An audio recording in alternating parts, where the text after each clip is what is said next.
Hello, everybody. Thank you so very much for coming out to join us tonight for the closing performance of The Woman in White.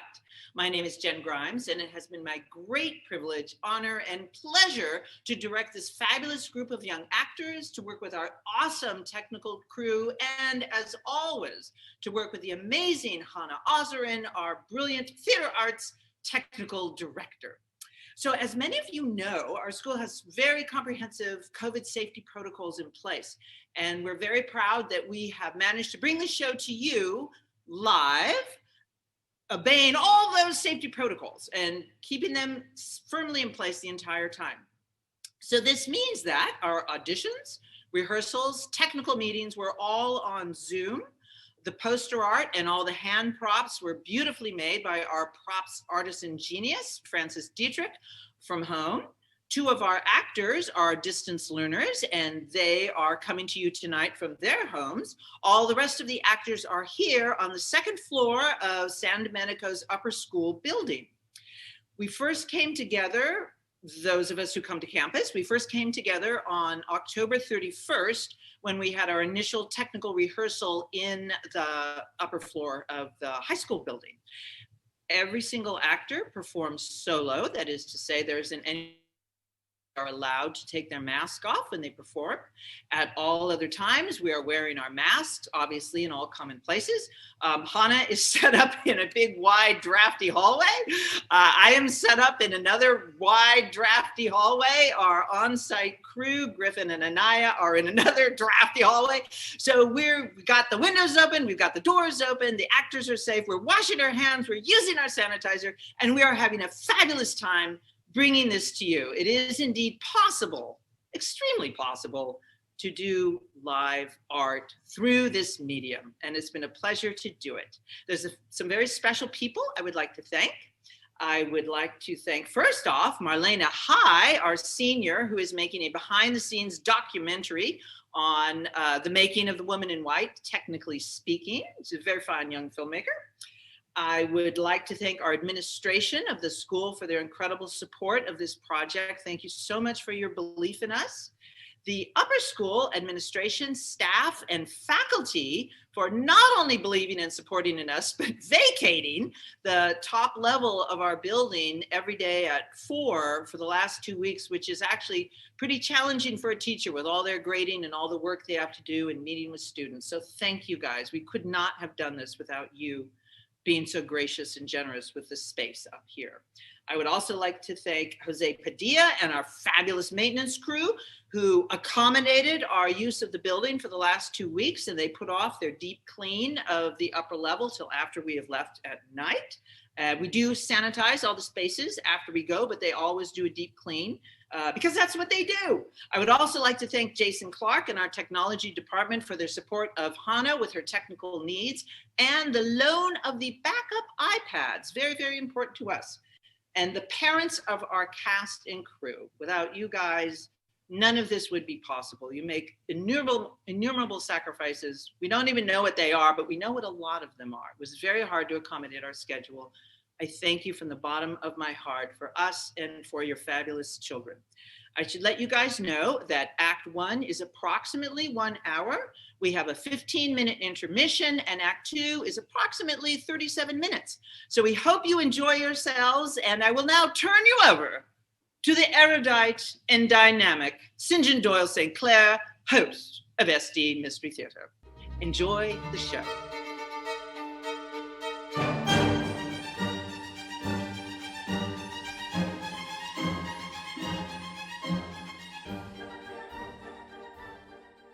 Good evening and welcome to SG Mystery Theatre. I'm your host, St. John Doyle St. Clair. Tonight we bring you Wilkie Collins' masterpiece, The Woman in White. Collins was in the forefront of the mystery genre, in particular the psychological thriller. As described by Professor Roger Larkhurst, The Woman in White was the key book in establishing what became known as sensation fiction, breathless and deviously plotted novels that combine domestic realism, the simple moral universe of theatre melodrama, a virtuous woman menaced by ghastly cads, and the thirst for gruesome and spectacular crimes that an ever-increasing newspaper readership lapped up with a mix of moral outrage and prurience.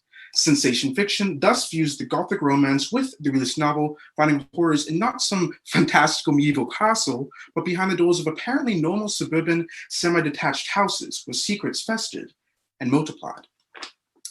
The Woman in White shocked the critics when it was published in 1859 and was an instant success. Especially compelling and adding to the mystery was Collins' innovative use of using multiple viewpoints to narrate the story. In crafting his tale, Collins took on the taboo topics of woman as a powerless underclass, the highly certified Victorian class system, and the practice of committing unruly women to lunatic asylums as a means of silencing them. The story itself was inspired by a notorious criminal case in France and coincided with a high-profile case in England in 1858. In 1871, Collins adapted his novel for the stage. The story had already been pirated in a production of 1861. Once again, the story shocked the critics with its dark depiction of Victorian society and was an enormous success, playing for almost 6 months.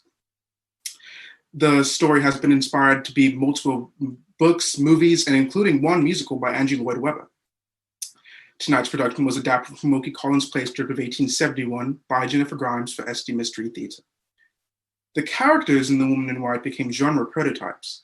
The innocent Laura Fairley, the desperate and brutal Sir Percival Glyde, the heroic Marion, the faithful and intelligent Walter Hartright, Alice Hartright in our production, the ruthless yet sophisticated mastermind Count Fosco, and of course, the enigmatic Woman in White herself, Anne Catherick, existing on the edges of society and a terrified catalyst for events to come. Questions and uncertainty permeate the story. Characters are not who they seem to be. Identities can be lost. Some characters might not even know who they truly are. These questions only mount as the tale progresses. What is Sir Percival Glyde hiding? What happened to Laura Fairley? What does Anne Catherick know? Why does Count Fosco have to conceal his identity? Who is the Woman in White? SD Mystery Theatre proudly presents The Woman in White.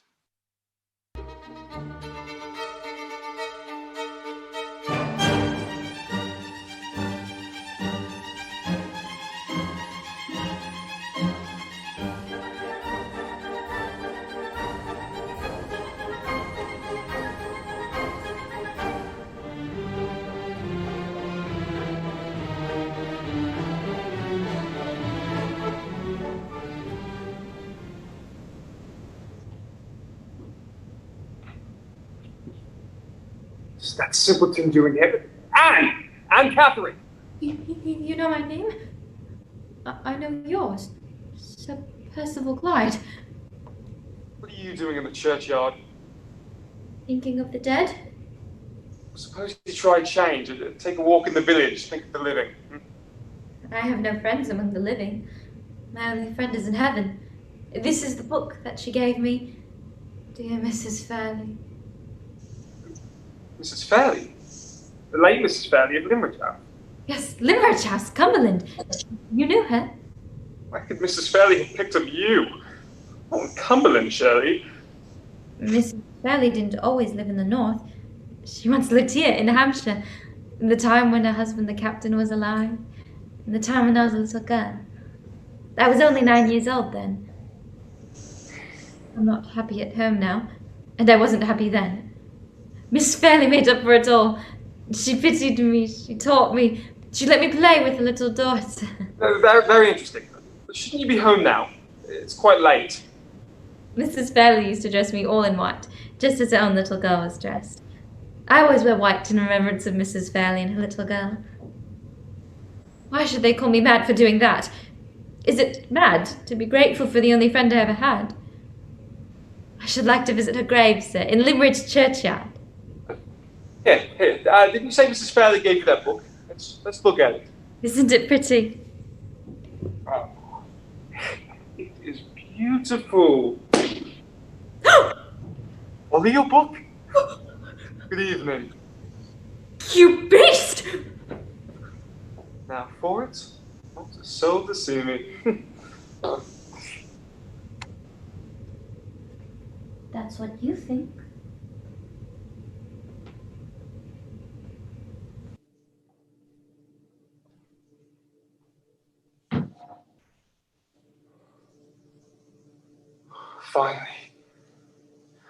church registers. Now all I need is for that simpleton's mother to bring me the key of the box. Risky this. Tampering with the registers of felony. Mrs. Catholic! You're punctual to your time, Sir Percival. Have you got the key of the box? You must wait for the key. Here? No. Stop. There's something to say to you in private. It's safest to say it here. What do you want? I know something already of you and your family, Sir Percival. Are you a rich man? Rich? I am over head and ears in debt. Can't you raise money on the estate? What next, I wonder? No, I can't raise a farthing. Any more questions? Plenty more. Is it true you are engaged to be married? No secret. I am engaged to be married Soon? this summer. To the rich Miss Fairley of Limmeridge House. To the rich Miss Fairley of Limmeridge House. Now for a question on my side. These inquiries of yours have a meaning, I suppose. You're trying after something. What is it? I am trying to find out your motive in coming here. My motive is no business of yours. I have offered you. You have offered me £50 to get you access privately to the church registers. My husband is answerable for the registers to the rector, and the rector is answerable to the law. If I put the registers into your hands, what are your hands going to do with them? Answer me that. I decline to answer you. I expect you to help me, no questions asked, and I pay you handsomely for doing it. That's your side of the question. Now look at mine. It's a risk to let you in here in my husband's absence. £50. It's a risk to steal the key. £50. A risk to leave you here with the registers at your mercy. £50. You know more to say to me than that. Not a word more. This, in exchange for the key of the box without questions. Take it or leave it, would you please? I take it. In exchange for the key. Give me a quarter of an hour, and you shall have the key. I'll smoke a cigar on the lane and come back. If she gives me the key, she becomes my accomplice. Penal servitude for her if she betrays me after that. There is a private copy of the registers in the rector's possession. If the fool had trusted me, I would have told him of it.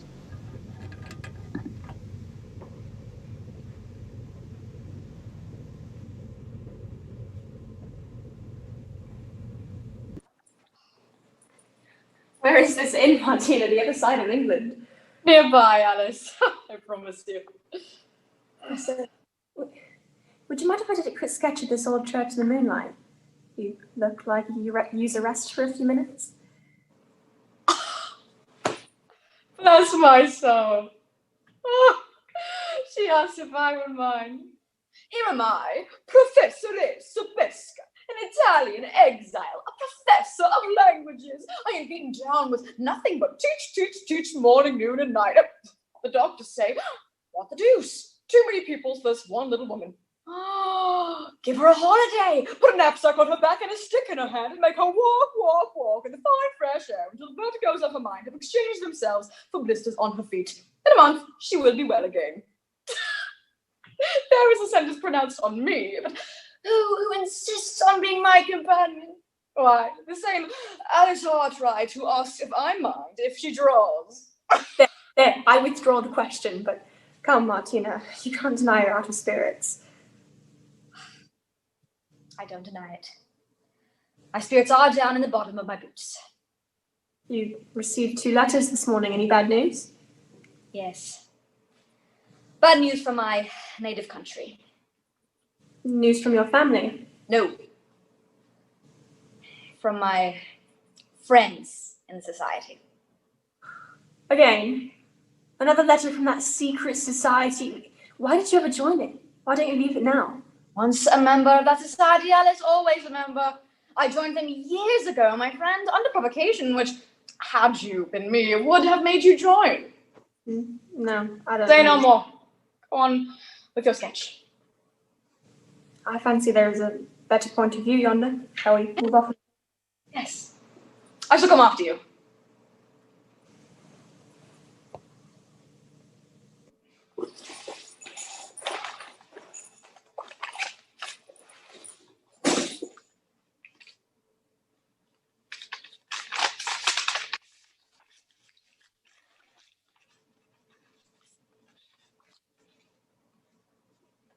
We have certain information of a member who has betrayed the society. He was received among us 20 years since by you. He will be in England in 3 months' time. Contrive to see him without letting him see you, and then communicate privately with the 2 members whose names and addresses are enclosed. The man will die, if you identify him, by their hands. Personal description of the traitor.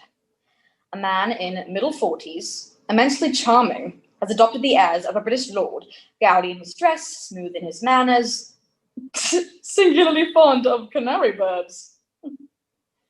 He is the friend of an English baronet, Sir Percival Blythe, Sir Wharton Sir Percival's townhouse. He'll be found there on his arrival in London. Shortly afterwards, he will accompany Sir Percival to Cumberland. The name under which he travels is Count Fosco. Fosco. I know nobody by the name of Fosco. I do not recognize the description. Heaven grant when I see this man, I do not recognize him. Martina, what are you on about? So reading your letters. Letters. The second of my letters. I had quite forgotten about it. Perhaps there may be better news than that. We shall see.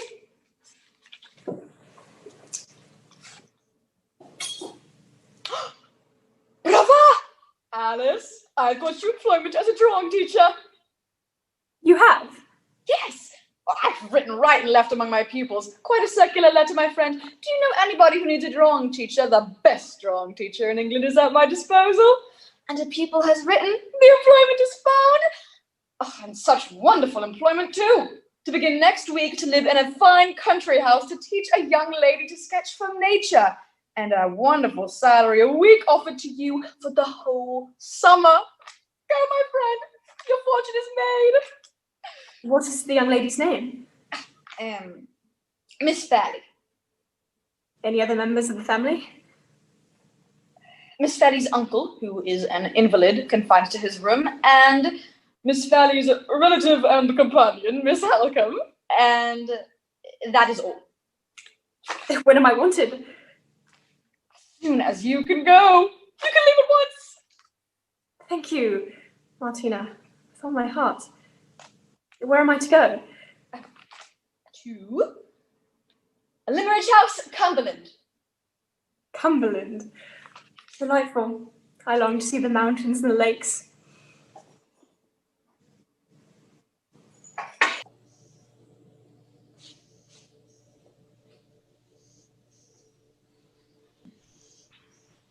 Give me the key. Give me the money.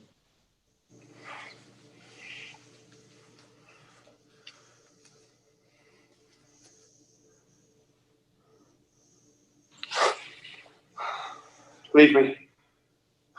I leave you for 10 minutes, not a moment more. When I return, you give me back the key. Oh!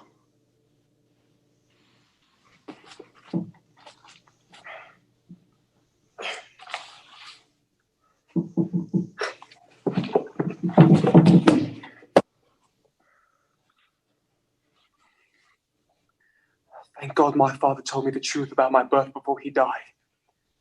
He and my mother, believed by everybody to be married at the time of my birth, were not in fact married until 3 years afterwards. I have no right to the titles and estates I've inherited. My one chance to save myself was to alter the date in the register of my parents' marriage.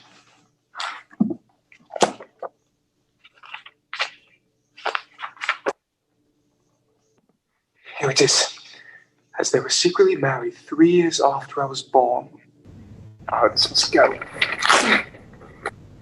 Now, when they ought to have been married, they should have been married if my mother had not had a husband living at the time. Simple addition. All is well. Is it? She's seen me. An idiot daughter of yours has heard me. She has seen me. Quiet! Strangers in the churchyard. She is harmless now. She's grown faint and I've locked her in the side room. What is that paper? Give me the key. Shh! I thought I heard someone cry out in the vestry. And I too. What are we to infer? Is it any business of ours? Shh.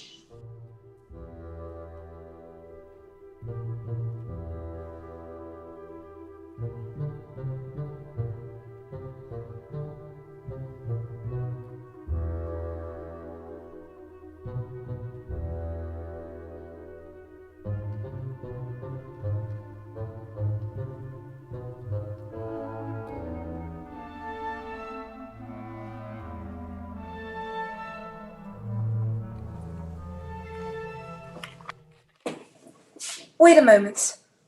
Good evening, Miss Halcombe. Miss Valley has gone into the house. I wish to speak to you before you join Miss Valley. Miss Hartright, you've been staying with us at Limmeridge for 3 months. The 3 happiest months of my life. I think very highly of you, Miss Hartright. There's something I must speak to you about. In the past few months, you and Laura have become very close.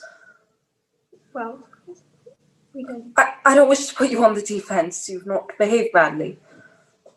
Please know that I am your friend.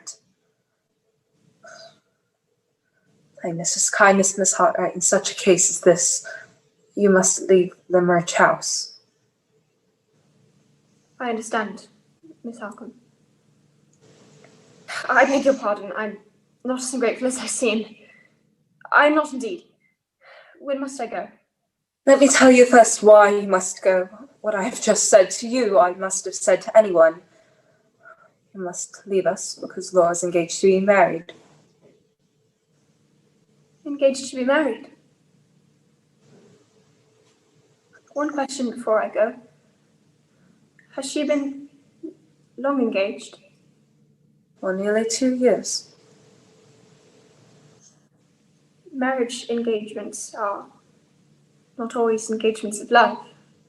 Laura has consented to the engagement. She is bound by honor, if not by love, to keep her word. She was heart-free at the time. Her parents on either side wished it. Her father appealed to her on his deathbed. Her marriage is to take place in a month from this. We expect Sir Percival Glyde. And who's to marry her? You know him? We expect Sir Percival and his friend Count Fosco here this evening. Judge for yourself the necessity for your departure, for Laura's sake. I will go, Miss Halcombe.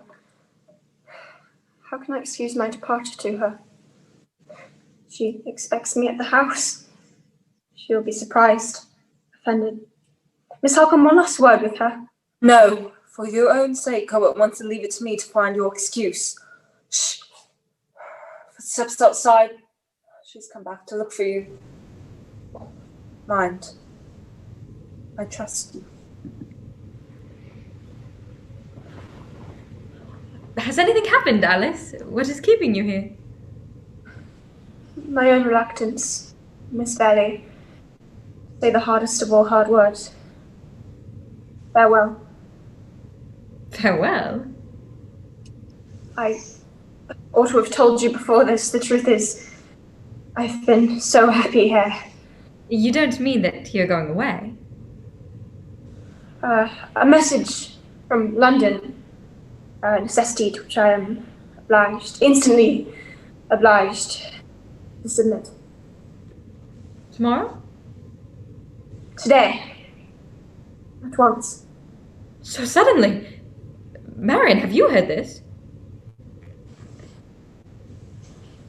Are you to be long away?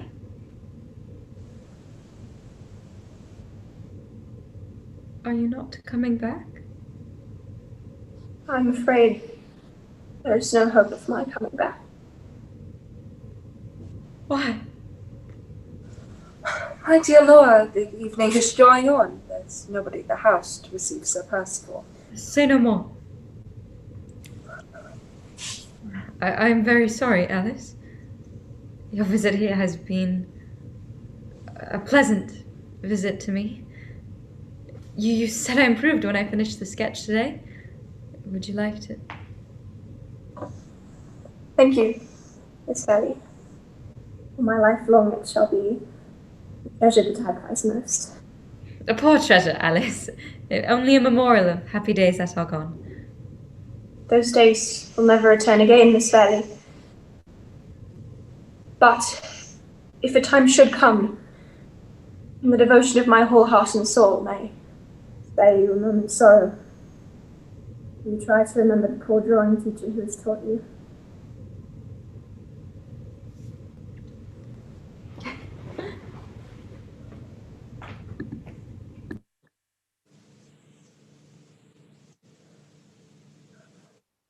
I am your friend for life. Write to me from London. God bless you.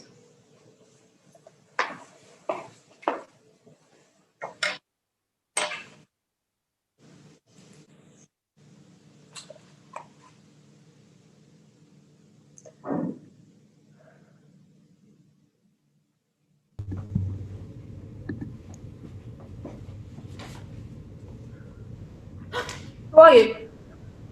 A friendless woman? Strange. I've seen your face before. Where? Am I dreaming? You are the living image of Laura Fairley. Do you know Laura Fairley? Yes. The newspapers say Miss Fairley is engaged to be married to Sir Percival Glyde. Is that true? It is true. Give this letter with my grateful duty to Miss Fairley. Do it as a kindness to her, not to me. Miss Fairley knows you. Miss Fairley knew me well many years since. The house is within 10 minutes' walk of this. Go there and you may see Miss Fairley. I don't go. Why not? I'm afraid of meeting strangers. My letter says all that I want to say. Take it. I am a stranger. Why do you trust your letter to me? You are not a stranger. I've seen you before. Where? I saw you this spring. At Old Wellingham. You in the churchyard. Are there people in the park? Hush, listen. There is nobody in the park. What are you afraid of? I'm afraid of being shut up again. I have escaped from my prison. If I stay here, I shall be found. Take a warning by me, miss. Never thrust yourself into other people's secrets as I did. You'll kill me if I breathe a word of it to any living soul. Calm yourself. You're a friend to Miss Fairley? Certainly. If you're her friend, if you have any regard for her, give her this letter before she marries Sir Percival Glyde. Sir Percival Glyde? What has he done? Is it he who threatened your life? Is it he who locked you up? Don't ask me questions. Don't keep me. Help me repay Miss Fairley's kindness. My kindness done to Mrs. Fairley's child. That's all I ask. Take it. Quick. I'm running a dreadful risk for Miss Fairley's sake. The way out. Turn to the left on leaving this. Pass through the wicket gate, turn to the right, and you'll reach the high road. Are you sure you can find your way? Give Miss Fairley my letter.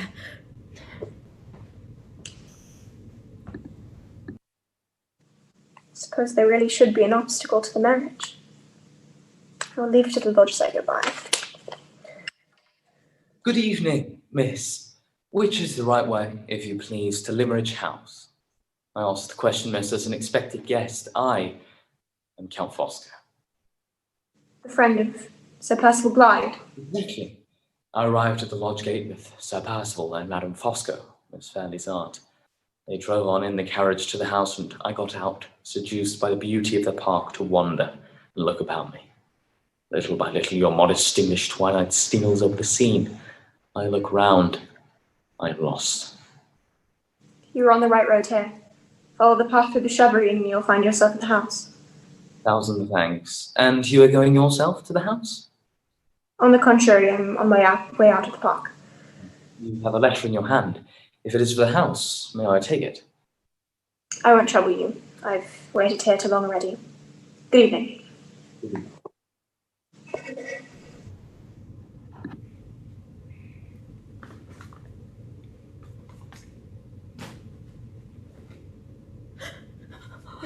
Enter, madam, I entreat you. There is nothing to be afraid of here. Where is she? The young woman who is just with me now. She is gone. May I be of any use in her place? I wish to speak to her again. My head is sadly confused. I mistook the direction she gave me. I took the turning that leads to the house. Nobody saw me. If I could but get out of the park. Do you know the way, sir? I can easily find it out for you from one of the servants. No, don't speak of me to anyone at the house. Don't irritate yourself, please. Sit. If you pain at the heart.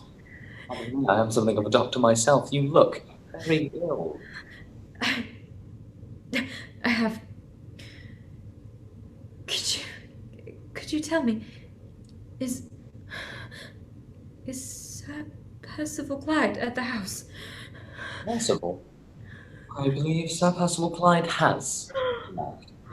It was his voice that I heard. Hide me from him! Hide me from him! Thank you. Why is Sir Percival following you in this way? Come, my poor girl, compose yourself and tell me. I don't tell you. Don't keep me. I must find my way out of the park. There's somebody coming. I'm certain of it this time. Oh, sir, don't let them take me away. Nobody shall hurt you. I, your friend, promise it. That's an empty room. You'll be safe there. Nobody there. He was right. What do you want here? Pardon me, sir. We are from Hollowell's Asylum. Do you happen to have seen a young woman wandering about by herself in the park, dressed strangely, all in white? I have seen no woman in white. Well, if you should meet with her, sir, will you please to stop her and send me word of that address? Why am I to stop her? What has she done? Done? She's escaped from a lunatic asylum, sir.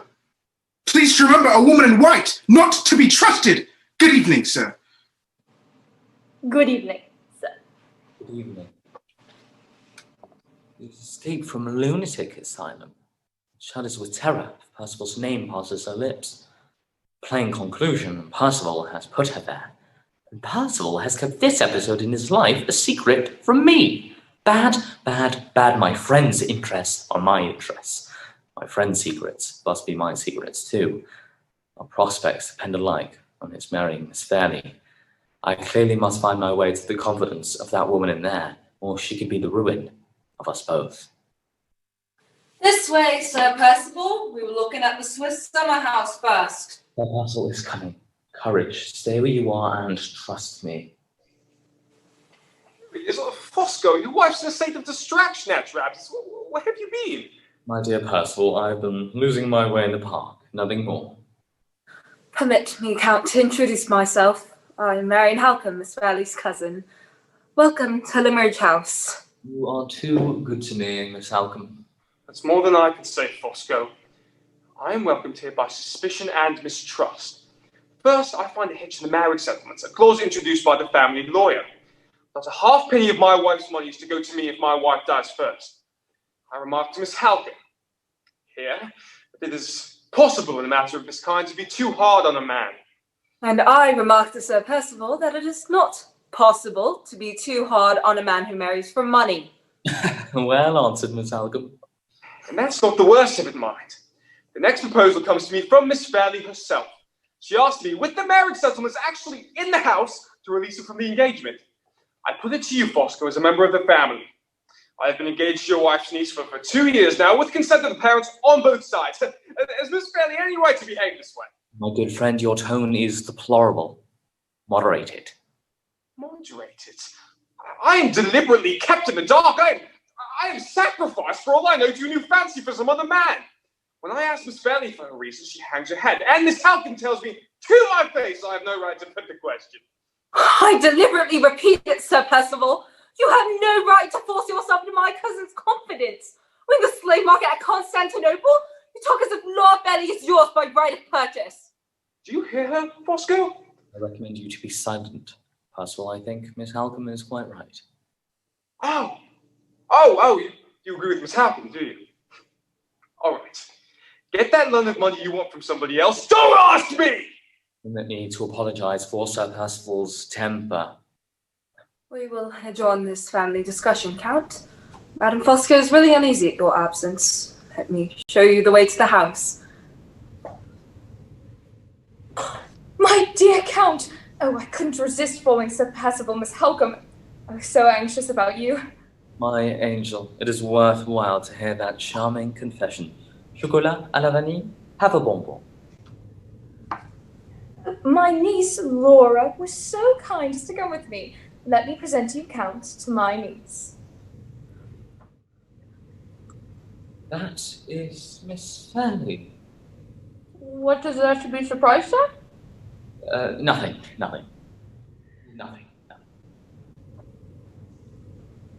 Laura, is there anything wrong? Something very painful has happened since you and Sir Percival left us. Something connected with that letter? Yes. I wrote to Sir Percival not to delay one moment in telling him what this letter contains. Am I concerned in it? You are seriously concerned in it. I received this letter not 5 minutes since from the person who keeps the lodge gate. Take it, Sir Percival? Does this refer in any way to your engagement? It warns me to pause before I fulfill my engagement. Miss Halcombe, the letter was not offered to you but to me. Hold your tongue. Before I give it up, Sir Percival, I should be glad to know in what character you claim it.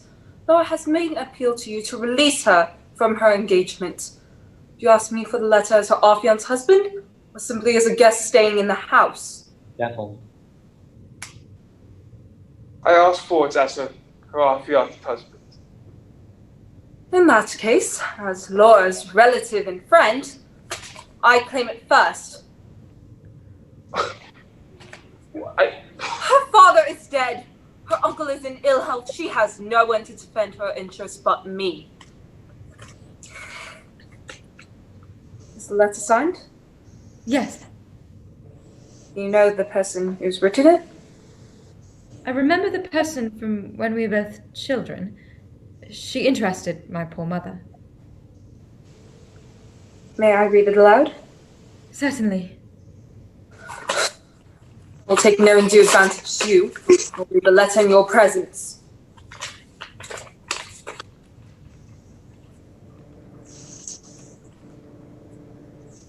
Miss Valley, it is reported that you are to marry Sir Percival Glyde. Break off your engagement to him, or you will be making the misery of your whole future life. I can give you a reason, a terrible reason for my intruding this on you. If you can first promise me protection from his vengeance. He's already deprived me of my liberty. If he hands on me, he will take my life next. Please write to me at the post office, Carlisle. Your grateful servant, Anne Catherick. Sir Percival! These serious charges are signed by a person with whom my cousin is acquainted. In justice to you, this matter must be cleared up. Call the furthest inquiry, Miss Halcombe. I shall catch her at Carlisle. I shall trace it through the post office. I have got her right here.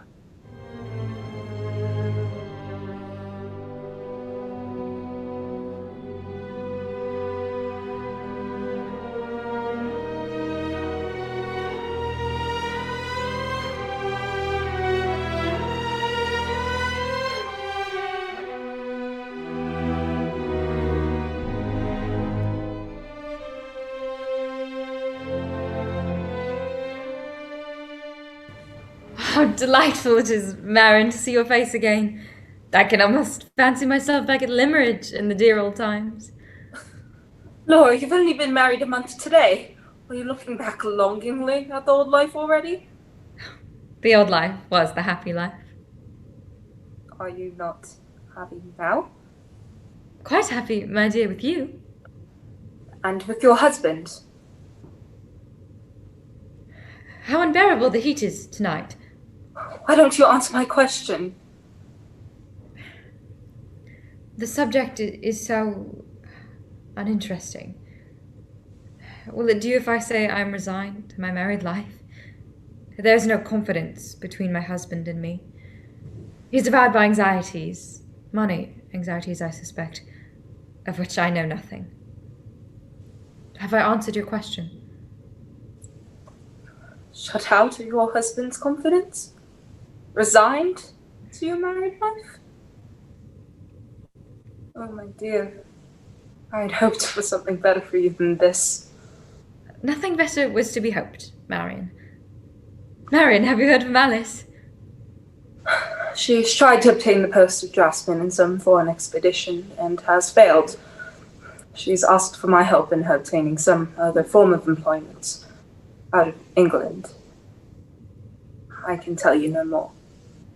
Out of England? I understand. Have you had news from Catherick? The very question I was going to ask you. Have you heard nothing? Nothing whatever. Isn't it strange? Even the people at the asylum have failed to find a trace of her. What could it mean? Somebody must be interested in concealing her. You don't suspect Sir Percival? No. The proprietor of the asylum, a perfectly respectable man, certified that the poor creature was mad. Mrs. Catherick declared Sir Percival placed Anne in the asylum at her request. If your husband's innocence in that matter was established, Laura, or you would have never married him. Somebody interested in concealing her? Who could that person be? Patience, my dear. Time will show. I hear the Count and his wife coming. Come this way, Marion. Don't let the Count see us. Why not? I hate him. Odious wretch. I can't endure the Count. He has come here. You may rely upon it. About those money anxieties I spoke of just now. Dear, isn't it far more likely Count Fosco is just coming here for the hunting season? Not he. He has just taken a furnished house in St. John's Wood. I heard him say to Sir Percival that it was very inconvenient for him to leave London at this time. There are strange stories afloat, Marion, about the Count. Scandal at Vienna and gossip in London say, in certain diplomatic circles, that the Count is a spy. Shh! In sake of law, be careful you save the Count. I wouldn't have him your enemy of mine for the whole world. Meet him civilly if he comes out into the garden. See the lovely moonlight in the garden, Madame Fosco? I invite you to enjoy it. The one thing wanted to complete the picture, the two dear ladies. The heat quite overpowers me, Marion. I must rest a little on the sofa. The earth sleeping spellbound in the stillness of the night. You feel it? I feel it. Dear lady, there is communion of soul between us. Pardon me, Count. Your foreign familiarities are not understood by English women. Pardon me, my angel. The best and dearest English woman in the world. Understand them. Chocolat à la vanille, have a bonbon. Look. What a charming picture. What modest grace in the repose of the limbs. How shall we describe her, Miss Halcombe? The sleeping beauty of the old story? Titania, the fairy queen of your illustrious Shakespeare? You appear to forget, Count, that I am here. Madame Fosco, you are down on the earth. I am up in the clouds. Silence, madam. Are you master, or am I? You. Madame Fosco! Count spoke of Sir Percival just now. Do you know where he is? Sir Percival is engaged, Miss Halcombe. His lawyer has unexpectedly arrived from London. Yes, Miss Halcombe, there is something wrong. I asked no questions, Count. I don't understand you. Have you rested? What do you say to a stroll in the garden?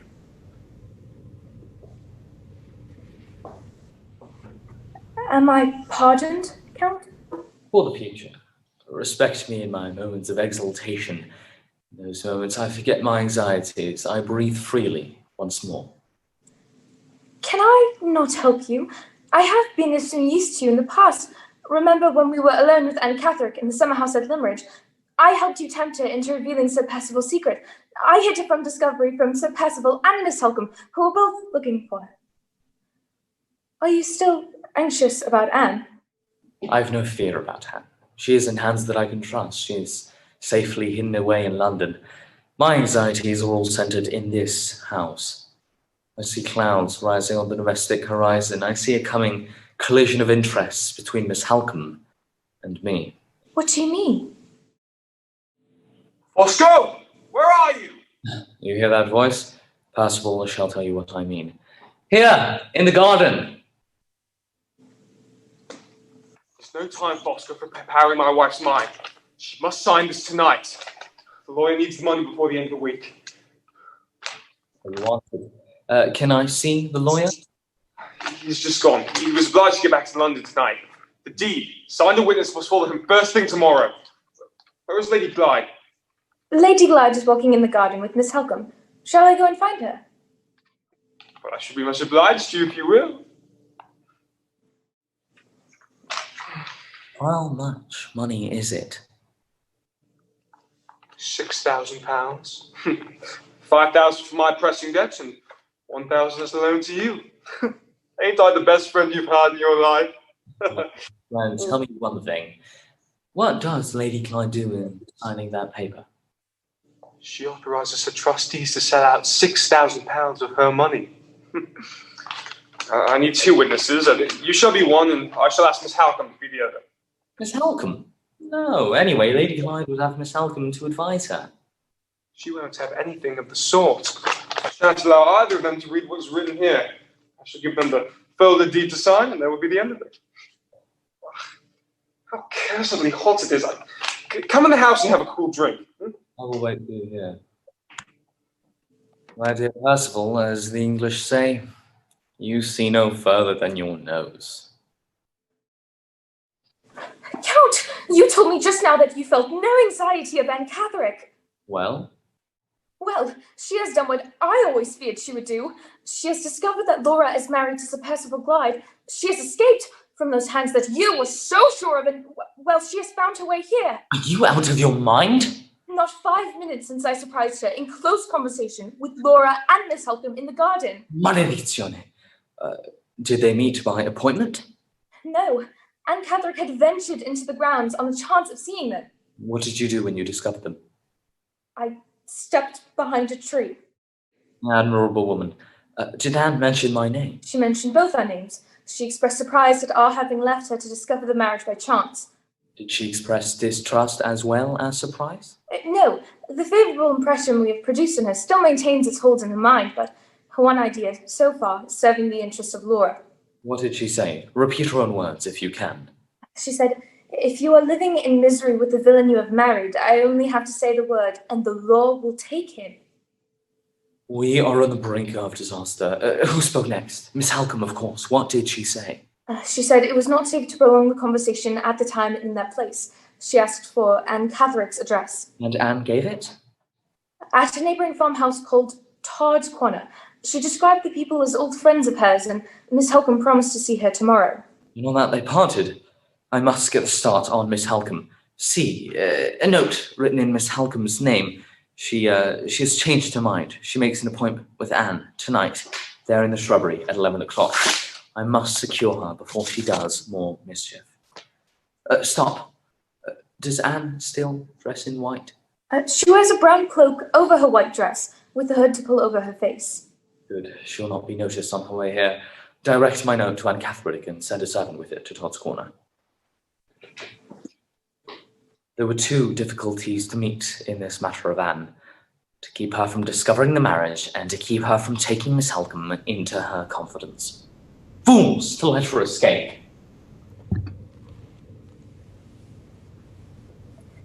If the Count discovers that we've seen Anne, we are lost. Remember that. Still admiring the moonlight, Count? The dear ladies, how good of you to pity the solitary Fosco and come back to him again. Any adventures in the garden, Miss Halcombe? The age of adventures, Count, is past. Be careful, Laura. He suspects something already. Is it done? The servant is gone. Ah, Lady Glyde! Here you are. I'm afraid I must trouble you in a little matter of business. Miss Halcombe, I want you to witness my wife's signature. You will be so kind. And Fosco will be the other witness. Will it take long? It is so hot in the house. It won't take a minute. We can do it on the veranda. You only have to sign right here. Ask him to unfold the paper. The paper is folded, Sir Percival. I suppose you will allow me to see what it contains? It contains nothing but a lawyer's gibberish. You wouldn't understand it if I was to show it to you. I might try to understand it. Mere waste of time. I suppose my signature pledges me to something. Surely I ought to know what that is. Ask Marion. No appeals to Miss Halcombe. Miss Halcombe has nothing to do with the matter. Gently. I beg your pardon, Sir Percival. As one of the witnesses, I do have something to do with the matter. I decline the responsibility of witnessing Laura's signature unless she first reads what you wish her to sign. Bold declaration upon my soul! The next time you invite yourself into a man's house, Miss Halcombe, do not repay his hospitality by siding against him with his wife. Sir Percival, Laura needs me. If I could cut out your tongue, I would do it. Into the house and sign. Sign nothing unless you've read it first. Come into the house and sign! Eleanor, you have not spoken yet. Let us see if your influence will bring Percival to his senses. Madame Fosco knows better than to interfere with the man in his own house. I don't presume to interfere, Sir Percival. I merely decline, with my husband's permission, to remain in any house in which ladies are treated as your wife and Miss Halcombe have been treated tonight. Madame Fosco is sublime. My angel, have a bonbon. Are you on a conspiracy to bully me? It is not a woman's duty, Madame Fosco, to defy her husband's wishes. I'm doing nothing of the sort. I'm only claiming what is due to my own self-respect. Self-respect. The less you say about that, the better. Where was your self-respect when you fell in love with another man while you were engaged to me? I refuse to sign that paper until I've read every line from beginning until end. Stop, Miss Halcombe. Enough for tonight. Put off the signing until tomorrow. Go to the devil! Put off the signing until tomorrow. You're taking a tone I won't submit from any man. Submit to lock that paper up for tonight. Madame Fosco and I leave the house. Are you picking a quarrel with me? I am waiting for an answer. Is it yes or no?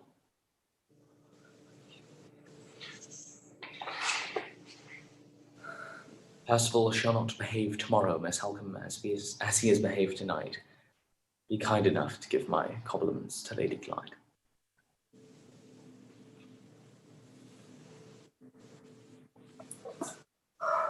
I must speak with Laura's lawyer. I must appeal to her guardian. But what does Anne Catherick know? Give me a cigarette.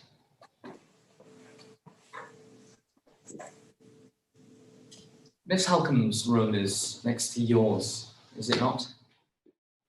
Yes. When the house is quiet, I have something serious to say to Sir Percival. Keep a watch on Miss Halcombe. She's bold enough to steal downstairs and listen. Take one of these pebbles and throw it out the window if Miss Halcombe leaves her room. Fosco! Yes?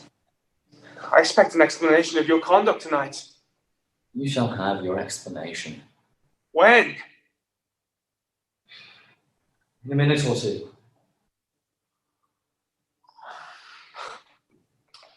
I need a drink. Will you take anything? A glass of barley water.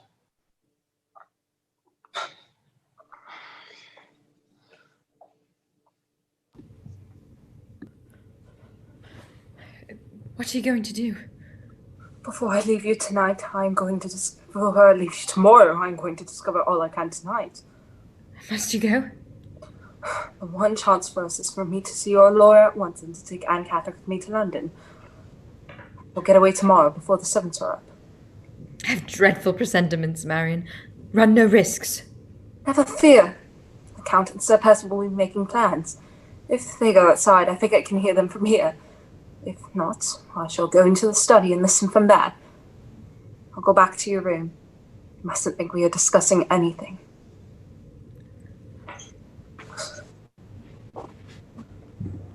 Much better if I explain myself outside in the air, don't you agree? Oh, my heart, it's suffocating in there. Listen, Percival, you are a rich man by marriage. You'd never have been that rich a man, but for me. You? Anne Catherick had opened her lips at Limmeridge. You would have dismissed the house. I kept her mouth shut, and I mean to reap the benefit of your profitable marriage. You have seen Anne Catherick? I have seen her. You have questioned Anne Catherick? John, no one must hear this. I know you went to the church at Wilmington. You destroyed the register. Why you destroyed it, Anne could not tell me. Do you ask me as your friend, not to inquire? What's the use of asking? You'll set your trap, find it out somehow. Percival, do you know me no better than that? Where is Anne Catherick now? In this neighborhood, and in private communication with your wife. What? There's no one done yet. I've arranged to lay my hand on her tonight. Tomorrow we will consult of what to do with her next. In the meantime, the business of the money presses. Percival, in spite of all that I have tried to do, you have insulted your wife. And worse still, you have put Miss Helcom on her guard. Miss Helcom? Yes, that formidable woman who stands firm as a rock between us and that poor, pretty, flimsy wife of yours. She sees into your inmost mind as I see into it. With that woman for my enemy, I walk upon eggshells. You set her at defiance. You who have not a 10th part of her brains nor a 50th part of her courage. Let us get back to business. It is useless to ask your wife to sign the deed as soon as tomorrow. Can you raise the money in no other way? I can raise the money at 2 months, but when the loan's fall due, No, we're in 2 months. The money must be found. That's it. Possible. What is it? There was a serious discussion at Limmeridge House about your wife's marriage portion and about how much of it, if a certain event happened, was to go to you. How did that discussion end? That's no business of yours. Suppose your wife dies. Drop it, Fosco. Oh, you make my flesh creep. Flesh me conscience. I will put my question in another way. Suppose you outlive Lady Clyde. How much of her marriage portion goes to you? Only half of it. £30,000. £30,000? You take my breath away. None of your humbug. You get some too. I? You or your wife. It comes out to the same thing. Your wife gets £10,000 under her brother's will if she outlives her niece.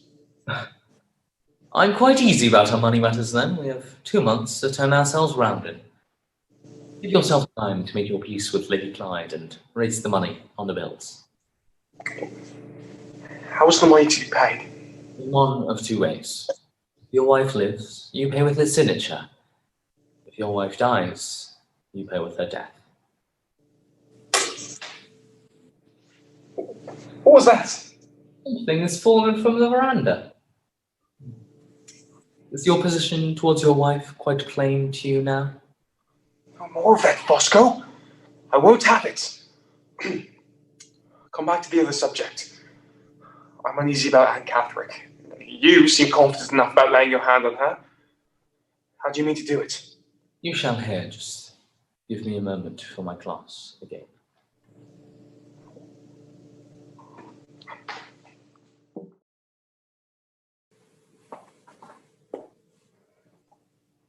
Miss Halcombe, I beg 10,000 pardons. Were you looking for a book?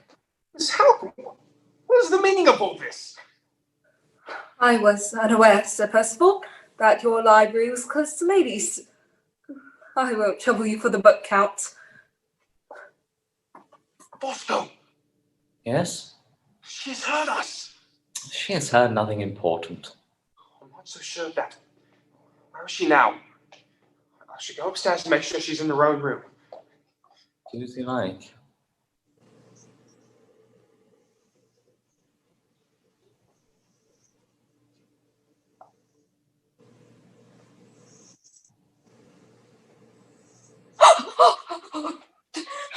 It's only me, your friend. I didn't come here to see you. You came here to see Miss Halcombe. I will take you to her. Fosco! Sir Percival! Lie down, please. Lie down and rest on the sofa. Please.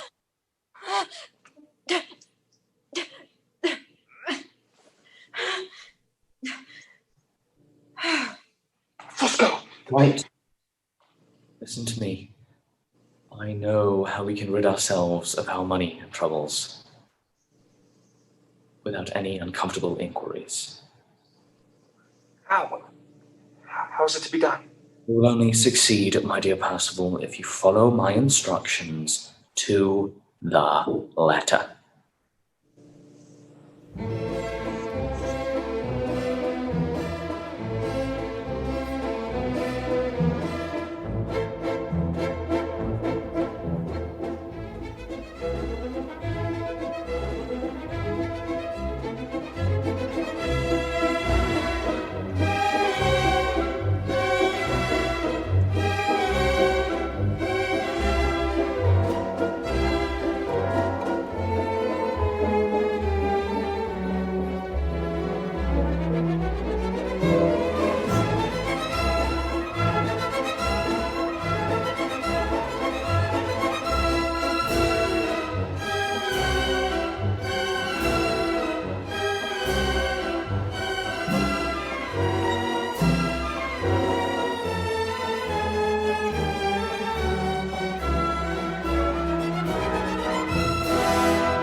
I'm looking for you everywhere. What are you doing here?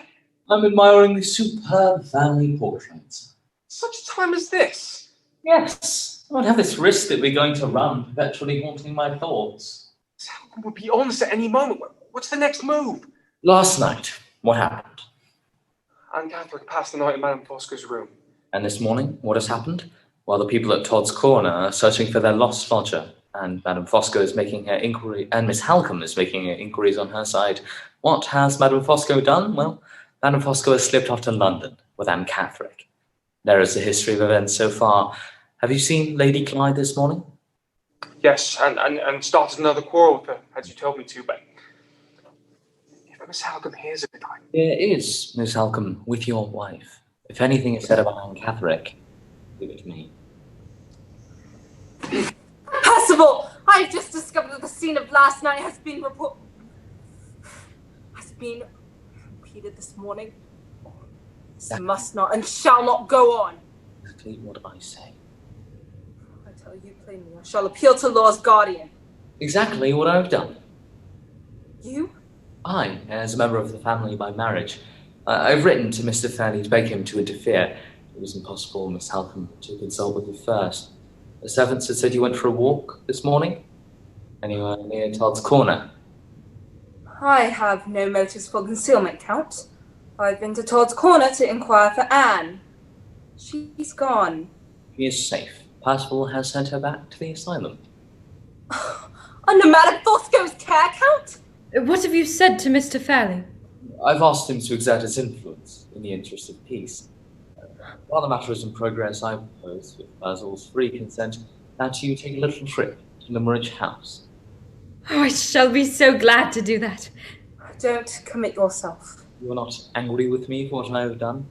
Angry? I am sincerely obliged to you. And you'll be ready to go at a day's notice. Lady Clyde decides nothing, Count, until she has had time to think. Laura? Leave it to me.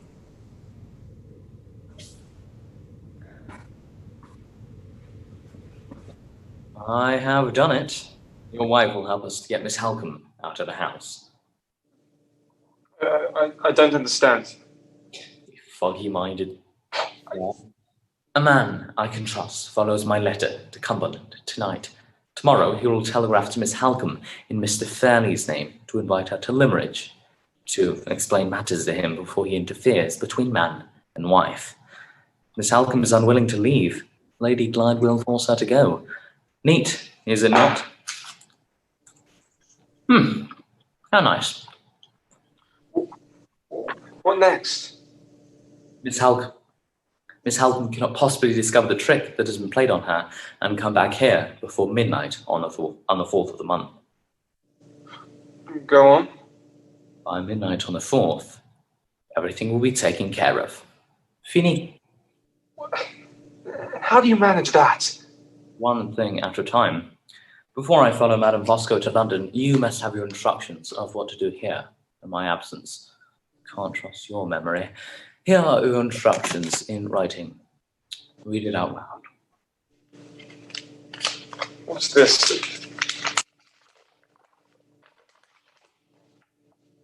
Intercept all letters and telegrams which come from Miss Halcombe except mine. Clear the house of all servants except your housekeeper, Miss Phillips, who we can trust. Clear the house of all servants. Certainly. Do we want witnesses here who can testify that they saw Lady Glyde at Blackwater Park at the very time when she is declared to have been with me in London? Attend to your instructions and mind this. Don't think for yourself. I think for you. What time is it? I have an hour to spare before I start for London. How shall I pass the hour?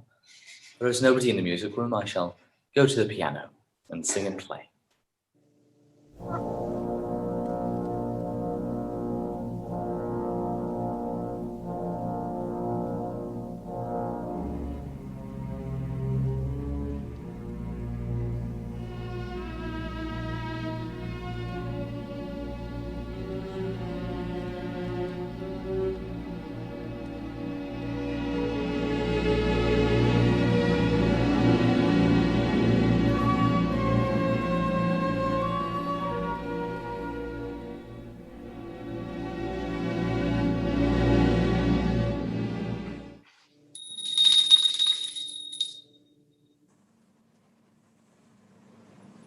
Phillips, what is the day of the month?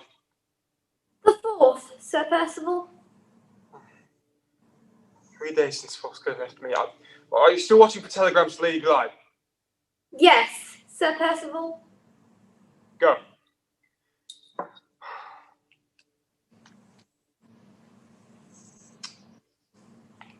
Awful. Anne Catherine died yesterday of heart disease at Fosco's house. And the doctor's certificate records the death of Lady Glyde in London yesterday. Oh, curse that hideous woman, Miss Catterick. She's hounding me for money again.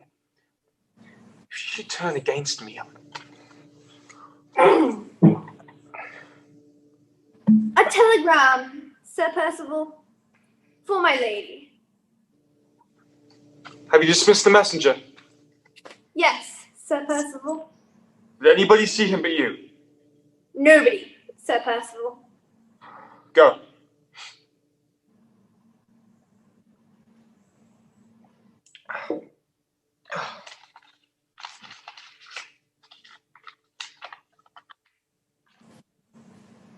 Fosco's telegram in Miss Halcombe's name. Mrs. Fairley will be happy to see you, and I am eager for your arrival. Travel as far as London on receipt of this. Pass the night at your aunt's house in St. John's Wood. Come to us in Cumberland the next day. We have wronged the Count. Our suspicions of him. When you get to his home, you'll find he has been our best friend.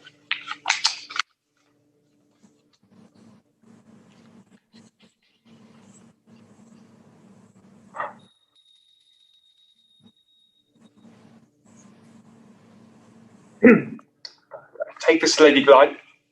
My apologies, I opened it by mistake.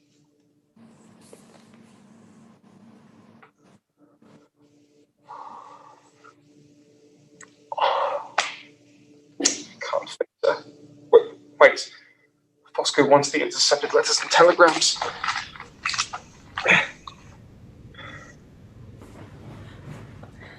Have you read my telegram, Sir Percival?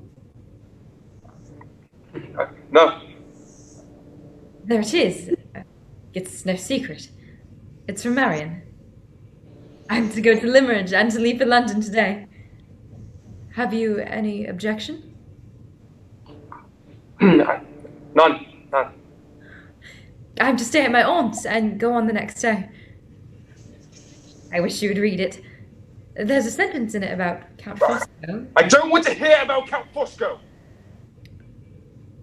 I didn't mean to offend you. When are you going? I could be ready at once, by the next train, if I only knew how to get to it. But now the servants have all gone. Well, can't you walk to the station? Willingly. I should enjoy a walk on this lovely day. But my luggage. I'll find some way of sending your luggage after you. Shall reach by the passenger train tonight. Will that do? Perfectly. Thank you.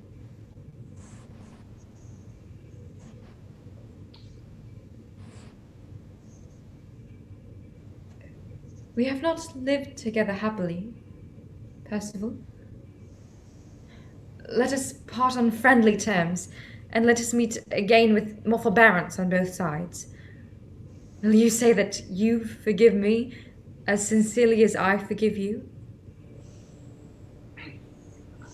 Don't talk nonsense. You'll miss the train. Go! Goodbye, Sir Percival.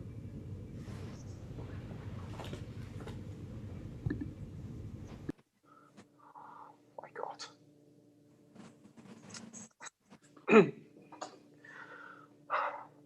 Backwater Park, September 4th, 1862. Dear Fosco, all has passed exactly as you've wished. Lady Glyde starts for London today by the 2:40 train. Yours, Percival Glyde.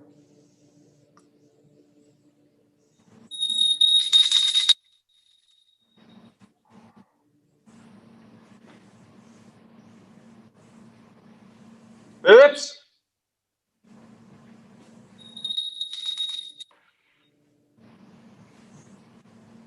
The meaning of this?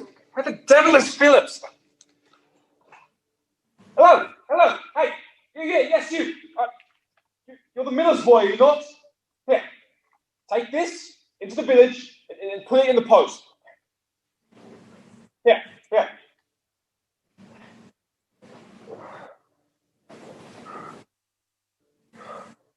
What is it? Speak out, you fool! What is it?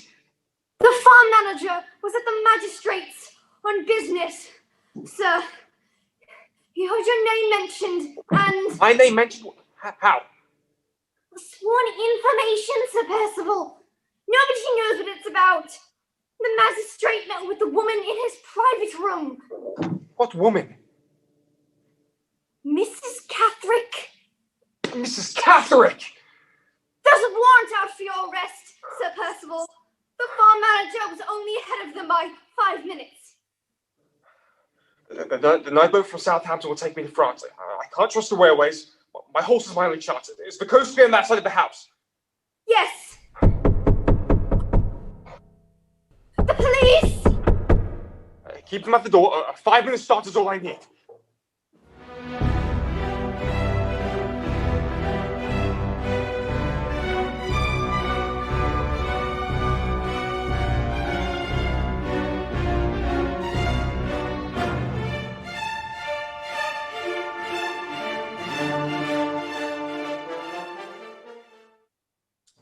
When did the doctor receive Miss Halcombe's letter? 2 days ago, sir. How did she discover the address of the asylum? I believe from the rector of Old Birmingham Church. Of course, Mrs. Catherick is employed there. Miss Halcombe has been ill, has she not? Quite broken down, sir, from grief at Lady Glyde's death. She wishes to see Aunt Catherick. Does she mention why? The interest she feels in the poor woman is the only motive Miss Halcombe mentions. And the doctor permits her to see Anne. The doctor has no reason for refusing, sir. Miss Halcombe has addressed him with a proper introduction. I am told to expect her shortly in the usual visiting hours. In this room? Yes, sir. Thank you. I take my leave of you. I believe there is a way out through the garden? Yes, sir, through that door. Many thanks. One more thing, dear matron. I do not wish Miss Halcombe to know that I was here. Of course, sir. Perfect manners. A gentleman in the truest sense of the word. And Catherine must be mad indeed to be so terrorized whenever she hears us mention his name.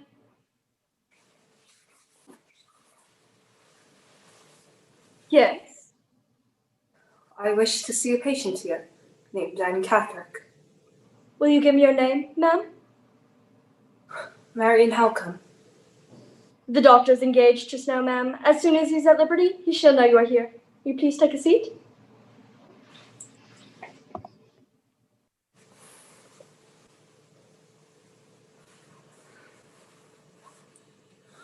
Thank you for meeting me here, Alice. As you requested, I've been making inquiries about Sir Percival's whereabouts. He's dead. What? After he evaded the police, apparently he was hiding on the coast for several days before attempting to cross to France in a fishing boat.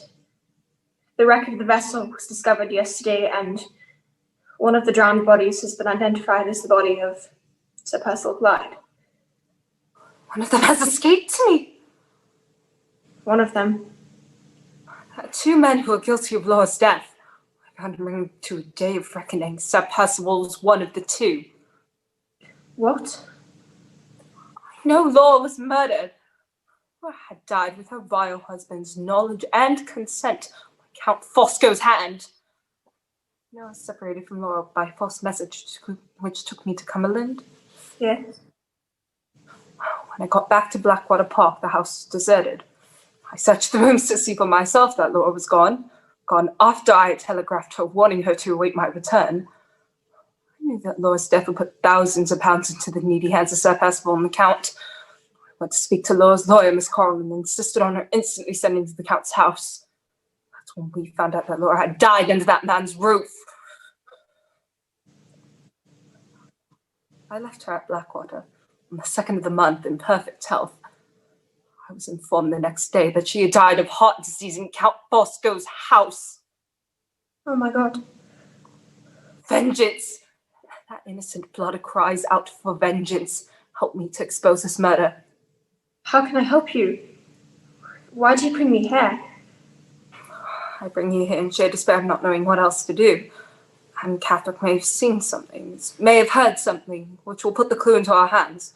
No. The inquiry must begin where the plot began, at Blackwater Park. We've been there again. Useless. The time while I lay ill has raised a fatal obstacle in our way. People who saw Laura have forgotten the dates. Neither the gardener who met her in the grounds nor the station master who gave her the railway ticket can fix the day. The housekeeper, who's the only servant left in the house, is nowhere to be found. I have tried, and I come back defeated at every point. The Count will escape us next. We must lay our hands on the Count.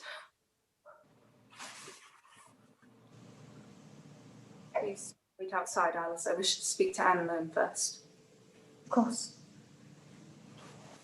Anne Catherick, there's a lady to see you.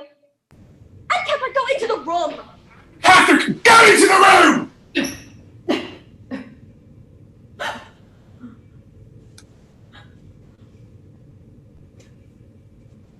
Dreaming of her last night. Dreaming of her now.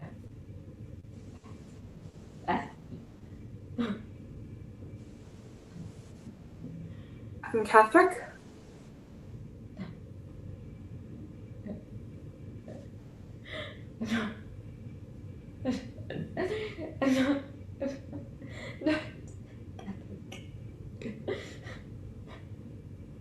Laura? Yes. Yes.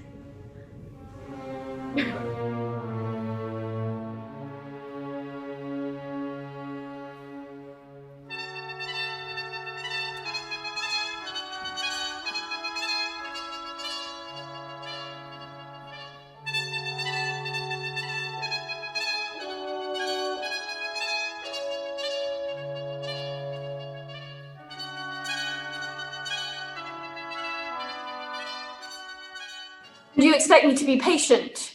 Yes, Miss Hartright. As your friend and your legal advisor, I expect you to be patient. How is Lady Glyde? She's quite worn out. She's resting now. It's horrible. Nobody believes her. The people with whom she's lived from a child call her a liar, an imposter. We are all declared impostors by Count Fosco. According to him, it is we who have planned a conspiracy and committed fraud. Patience, my friend. Count Fosco has blinded them to the truth. Let us begin by looking at facts in the face. You have claimed the right to assert Lady Glyde's identity in the presence of the tenants on her uncle's estate, and the tenants have decided against you. May I tell you plainly what you need in order to prove Lady Glyde's identity? It will not be easy. Whatever it is, we shall do it. First, look at what Count Fosco has said.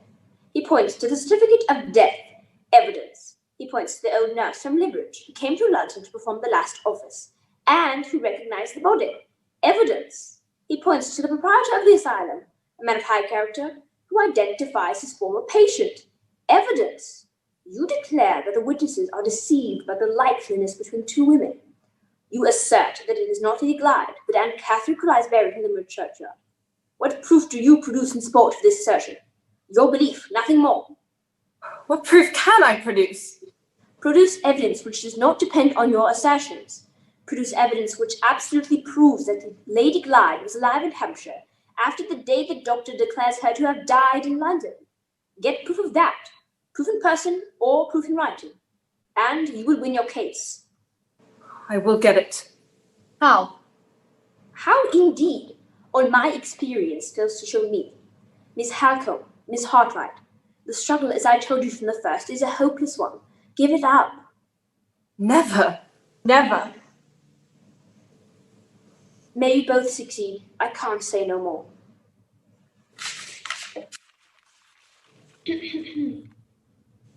I beg your pardon. A letter for Miss Halcombe.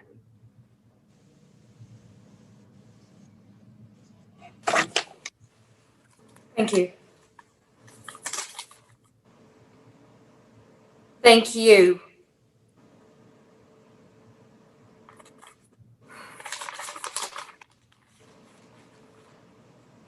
Count Fosco! Admirable woman. A word to compose your mind for the future. After the court decided against you today, you have nothing to fear from me. On these conditions that you silence Miss Hartright, and that you remain in retirement. Fair companion of your retreat shall not be harmed. The proprietor of the asylum has no wish to risk another scandal by receiving his patient once again. I hear, dear lady, that you accept to these terms of peace. Servant fails to bring me a written reply. I will assume that you offer me the privilege of receiving my answer for yourself, and I will be with you shortly. Fosco. Martina, you must help us. How? I think there was something in the letter you received from your political society in Italy while we were traveling. Well, Fosco is an Italian. I've heard he is reported to be a spy. I think you know him from your society, and he knows you. Ask me anything else, Alice. Please. I ask you to help us in the name of our friendship. If you can, please, help us. You must. I cannot refuse you. I hear someone coming. If it is the Count, keep your back turned on him until I call to you. I will withdraw so he doesn't see me. Permit me to explain my intrusion, miss. I'm here to see Miss Halcombe. Miss Halcombe declines to see you. She owes me an answer to a letter of mine. The lady leaves the answer to your letter to me. You refused to accept you as mediator between us. I decline to discuss matters of delicacy while in the presence of a witness who keeps her face hidden from me. You shall see her face. My friend, Professor Esapesca, Count Fosco.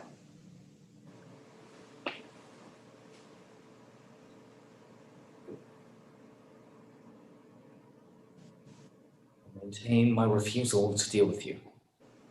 If there was anything offensive in my reference to this lady as witness, I apologize and withdraw it. In the course of the day, I should expect an answer from Miss Halcombe.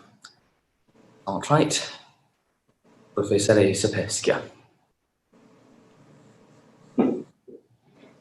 Why is he so terrified of you? Do you know? Don't ask me. Please. We must ask you. I must force the proof out of the account or Laura loses her identity. Is there no other way? What risk do you run in helping us? My life. Now, listen. Knowing this, you're right about the man who has just left us. He's betrayed the society to which we both belong. His errand in this country is the errand of a spy. The letter that reached me from Italy asked me to identify him upon his arrival in England. Were you able to do it? Thank God I was not able to do it. He is so altered, so disguised since I last saw him that I was not able to recognize him. From the moment I failed to do so, the responsibility was passed away from me. Has he been recognized yet? He has had quite a long respite. He was only recognized last week. A respite from what? Death. Death? The sentence of the society has been pronounced on him. The laws of the society have condemned him to die. Every step he takes is watched. Go where he may, he is a doomed man. Does he know of his danger? He suspected his danger for the first time when I turned my face on him. He may attempt to escape. He is certain to attempt it after seeing me. Train for London starts in 10 minutes. Tomorrow morning, he may leave the country. I must follow him to London. I must see him tonight. Give me the means of showing him that I know his secret. You must have a password in the society. Tell me. We've no password. We are known by a secret mark that is set on all of us alike. A brand burnt into the flesh of the upper left arm. Here. Mention that to the Count, and you will have said enough. Thank you, Martina. Alice, stay here with Laura. Take care of her. Marion, you run an enormous risk. I will have vengeance on that man. If you go to London, I go with you. Why? Plan to see him tonight. I believe tonight may be fixed for his death. There were 2 men there, members of the society, who have prepared for the fateful moment. They've studied his habits, bribed his servants, and memorized every corner of his house. If you go there, I must make sure they know you're there on your own affairs. If they suspect you of interference, they will kill you. We have him, Alice. I know it. Take care of Laura. Don't tell her where I've gone. Keep her calm. Thank you, Alice. Shall we go?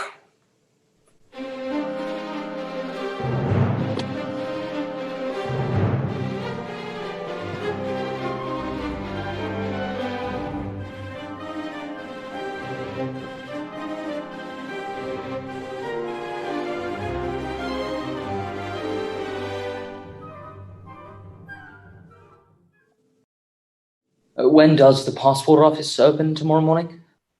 At 10 o'clock. No, we should have been earlier. Count! Yes, my angel? I have aided your plans. I have kept your secrets. Surely I am worthy of some title to your confidence. What is this danger that forces the sudden departure on us? You shall know it when we are out of England. In the meantime, whatever the danger may be, you see in your husband a man capable of grappling with it. Go up to your room, Eleanor, and rest for tonight. If I can't sleep, Count, may I come down to you again? Knock at the door first. I may be engaged on private matters.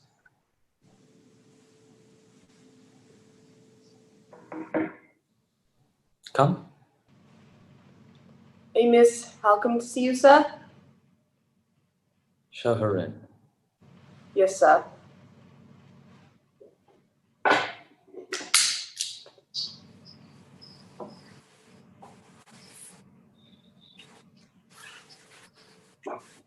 Miss Halcombe, sir.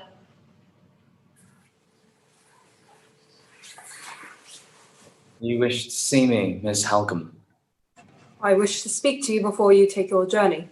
Is your business connected with my journey? In some degree. In what way is your business connected with my journey? Do you know where I'm going to? No. I only know why you're leaving London. When you came to this house, Miss Halcombe, did it occur to you that I was not a man to be trifled with? You know why I'm leaving London. Tell me the reason, if you please. I can show you the reason, if you like. How can you show it? Turn up the shirt sleeve on your left arm. You'll find your reason there.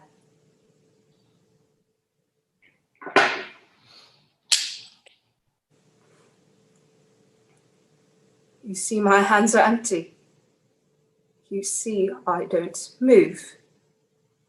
I have something else to say to you. You've said enough. Do you guess what I'm thinking about? Perhaps I do. I'm thinking whether I shall add to the disorder in this room by scattering your brains all over the wall. I advise you to read 2 lines of writing which I have before you decide the question.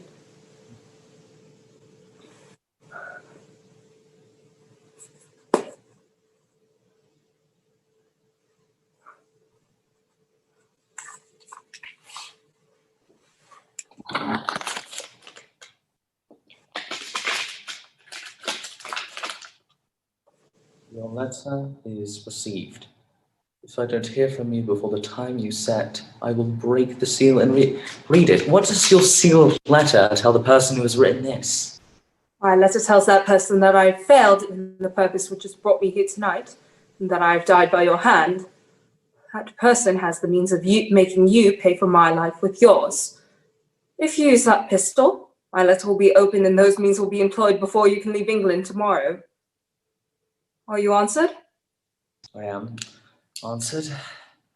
I am a just man, Miss Halcombe, even to my enemy. I don't say. I may not scatter your brains about the wall just yet.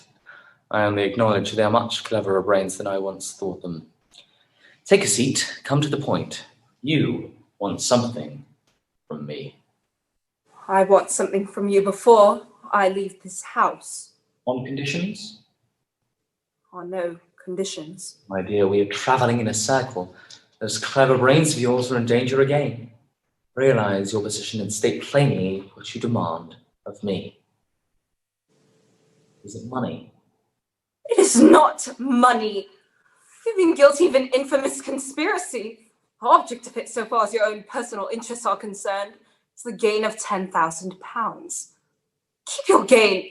I'm not here to bargain for money which has been the price of a crime. Miss Halcombe, keep your moral claptrap to yourself. It has no effect on me. But £10,000 was a legacy left to my wife. I say no more. The subject is deplorably sordid. Once again, what do you demand of me? I demand the evidence which establishes Laura's identity. I demand the proofs which fix the date of which Laura left Blackwater Park and travelled to London.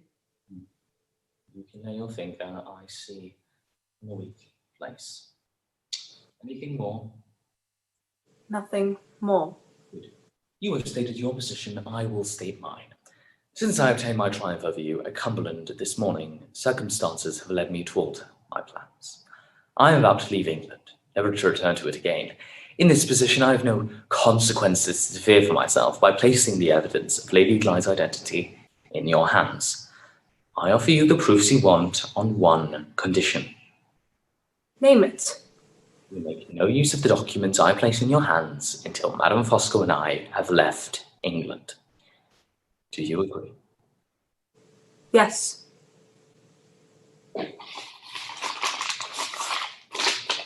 Read that.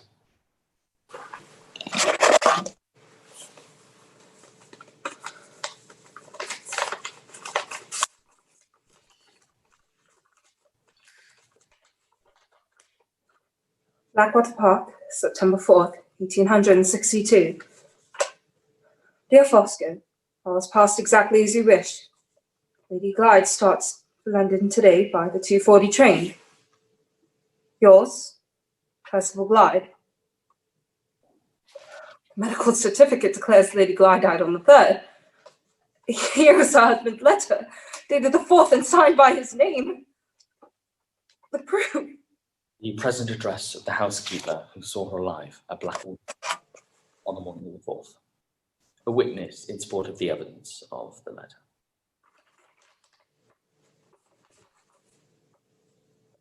This completes it.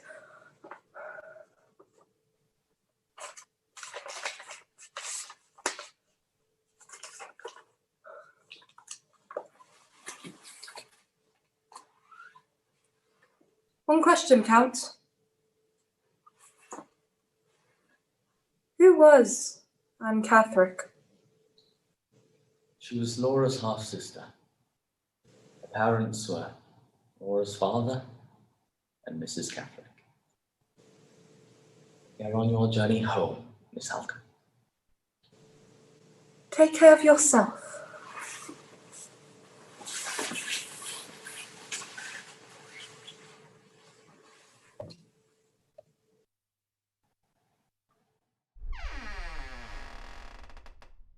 Madam Fosco, I told you to knock before entering.